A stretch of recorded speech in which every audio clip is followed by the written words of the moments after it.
Let's talk about the third house and the sixth house and how we can interpret combinations between the two of them. So I know it sounds kind of weird, the idea that houses can combine. How do houses combine with each other? Well, there is a rather simple way and a less simple way. The simple way is that the lords of the houses can combine, and that's basically the same as the houses combining. And the less simple way is that the houses can stack up with each other in terms of how prominent they are.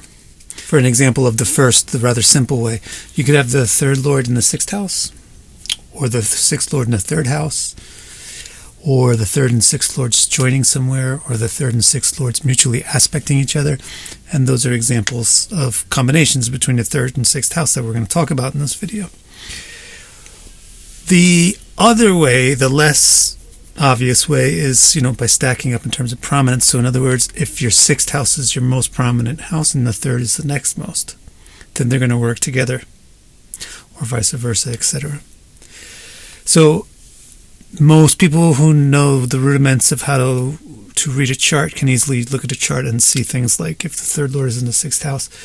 But the other way, I'd say it's less simple, because that's why. Because it's not just by knowing the rudiments that you can see it.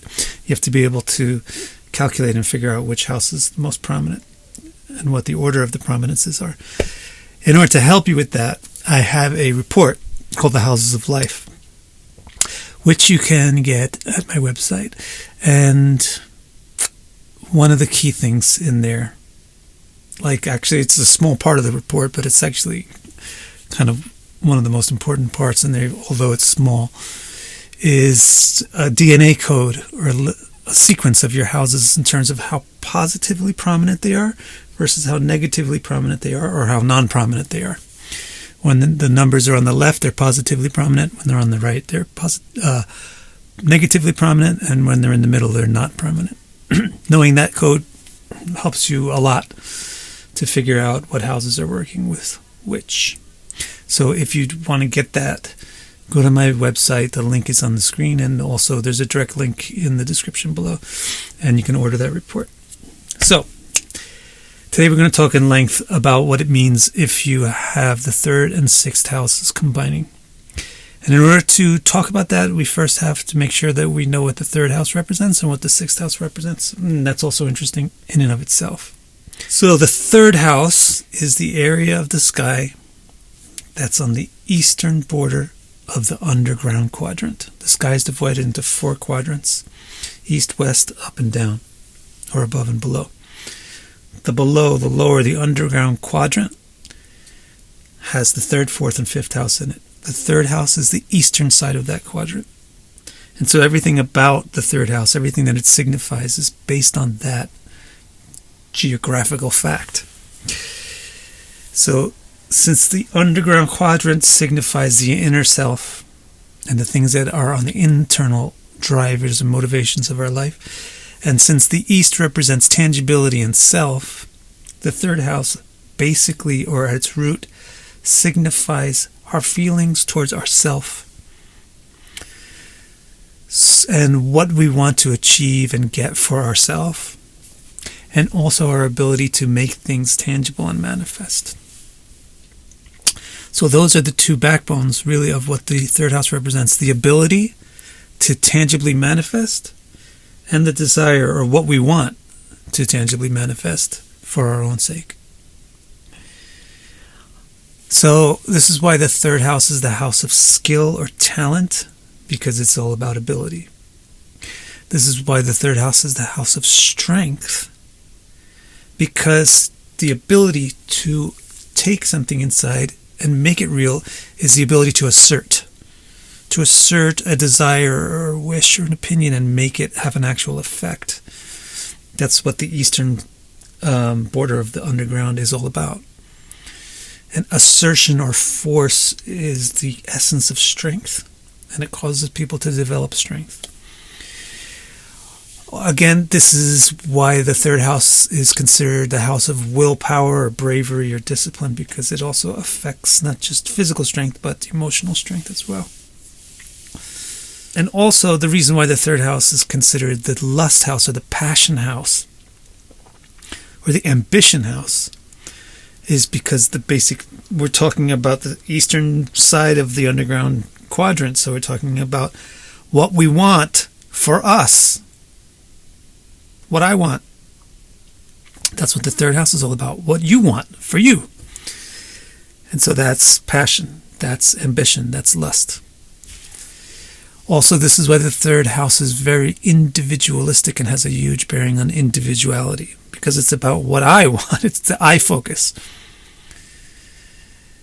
And also, this is why the third house is the house for competition and competitiveness, because I want that and you also want that, and that other guy over there also wants it, so this may the best man win. And so now it becomes a struggle of strength to get the things that we want. So basically, the third house is what we want, the strength to get it, and then the ability to compete in that effort to get what you want. Now let's talk about the sixth house. All right, so the sixth house is in the western quadrant. As I mentioned, the sky is divided into 4 quadrants, east, west, above and below. The western quadrant has the 6th, 7th, and 8th. So the 6th is the part of the western quadrant that's below the ground.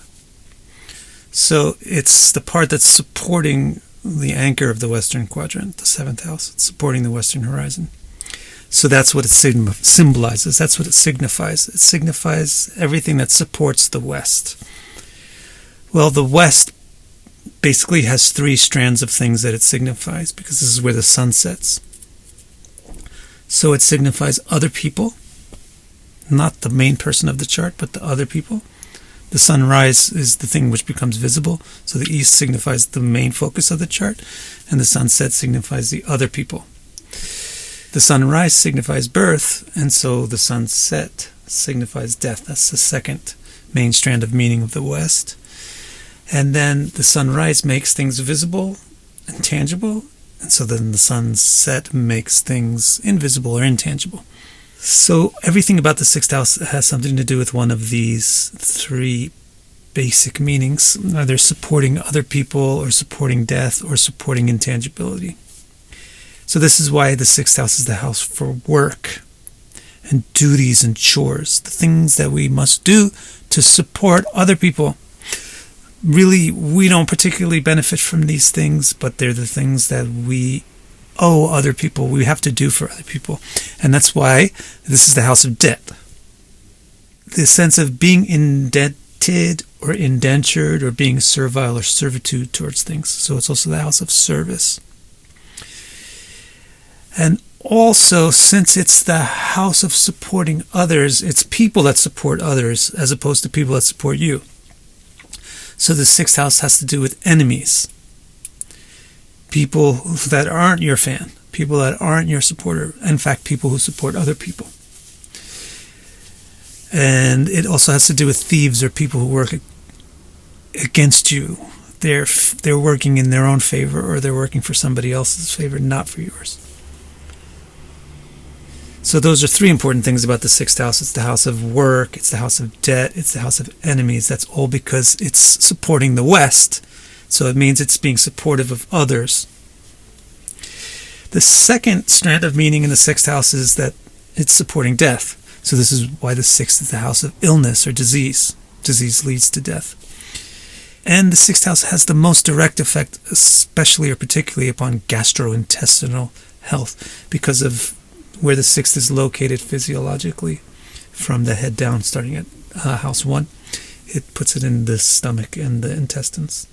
So that's why the sixth is the house of disease and digestion. Also, now, the topic that's remaining is intangibility. The sixth house is pro-intangibility. So it's not a knowledge house. Rather, it's a confusion house.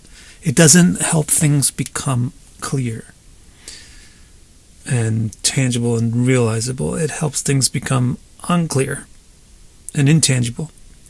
So it has to do with doubts, confusions, and when things are not clear, then you aren't certain. When you're not certain, then you worry. So the sixth house is a house of worry, uncertainty, so forth. So far, so good. I hope you're following along well, and it's making sense and sinking in and seeming intelligible. Because now we want to rev up the gear a little bit and start to talk about what is the outcome of combining the third and the sixth houses. So in other words, if the lords combine or if they're in sequence with each other in the DNA code or the house sequence. Basically, the issue with the third and sixth house is that the third house is east supportive, whereas the sixth house is west supportive.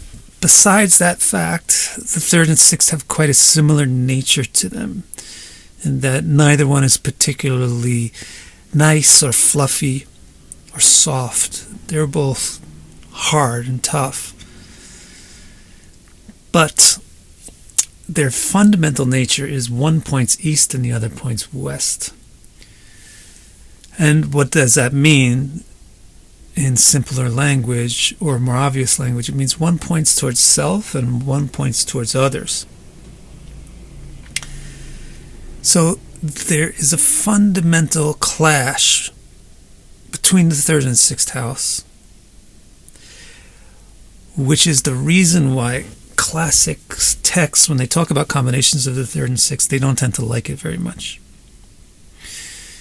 And even though the nature of the houses is complementary in some ways, that complementary nature is in the context of this disharmony between the third house having your self-interest in mind and the sixth house having the interest of others in mind. So it's going to be kind of a bumpy ride for the third and sixth to combine. To give some specifics about that, let's look at the one thing which is really the backbone of what sounds out and resonates when the third and sixth combine. It's the fact that the third house has to do with competition, and the sixth house has to do with enemies or the competitors. And this can certainly produce some good effects. So especially if these lords are in very good dignity or in good shape or have good conjunctions, good aspects on them, then things won't be as rough and bumpy as the classic textbook baseline descriptions make it seem. What you get basically when you combine the third and sixth house is a hardened type of person. In other words, a person that's not really timid or scarable. They don't shy away from confrontation. The other effect is from combining competitors and competition, you get a person who's competitive. So they're tough and competitive. So you can describe this person as an ambitious go-getter, or you could say a ladder climber. It can become problematic because they have a lot of ambition. So that can get in the way of things. Especially it has a certain effect on relationships, which the classic texts bring out. One effect that this has on relationships is that this type of person with the third and sixth house combination, they vastly prefer people that are willing to cooperate with them. Of course, everybody's like that, right? But this is very, very marked or remarkable in a 3-6 type of person. They really will only get along with partners, friends, spouses who are super submissive, super supportive, and very easily make themselves subordinate to the native's ambitions. With everybody else, they tend to have a certain problem. So with the peers, for example, they have a problem of easily becoming overly competitive. And then with people who are not your peers, like people who are trying to help you, or people who need your help, you also tend to have problems with those because you see those people also in terms of yourself. Everybody sees the world through their own eyes. So if you're a highly ambitious person, naturally that's the lens through which you view everybody else. So it's very difficult for you to believe that somebody is just trying to help you because they're just trying to be nice. That kind of stuff doesn't happen, right? So typically this 3rd and 6th house combination person, they are distrusting or suspicious of people who are superior or in a position where they could help. And also even of people who are inferior or in a position who need help. Probably these people are just trying to take advantage of me, is the thought that they have in their mind. So that's really what's going on with the 3rd and 6th house. On the good side, you can say this person is very strong. They're tough. They know how to deal with problems. They will get what they want. They can get ahead. They want to get ahead. They have ambition, so they probably get success. But they do it in a sort of tooth and nail way. And they need people who are very, very cooperative and supportive of them. And they get overly competitive with friends and peers. They turn friends and peers into competitors. And they turn superiors and inferiors into competitors as well. So good luck if you have 3rd house, 6th house combination. But don't despair, because when it's in the good conditions, like if the planets forming the combination are in good dignity, or if they're getting good aspects, etc., then you'll get the good qualities more than the bad qualities. So in other words, you'll have strength and good drive and toughness, which is good. But if this is in bad conditions, the planets are in negative dignity, or they have aspects from malefic planets, then it can be really kind of a person who's makes it very difficult for themselves, because they make it very difficult for other people to get along with them. Hopefully you found it interesting, at least learn what the 3rd and 6th house are about. If you want to know if you have the 3rd and 6th house or any other kind of 3rd and 6th house combination by virtue of the house prominences, you can get my report. I'll remind you about that. You can go to victorcara.com and order the Houses of Life report. The link is in the description below. And don't forget to like the video if you found it interesting. Subscribe to the channel will be great. And you can click the bell for the notifications, so you get a notification when we do 3rd and 7th and 3rd and 8th and 3rd and 9th, etc., which is weekly. Thank you very much.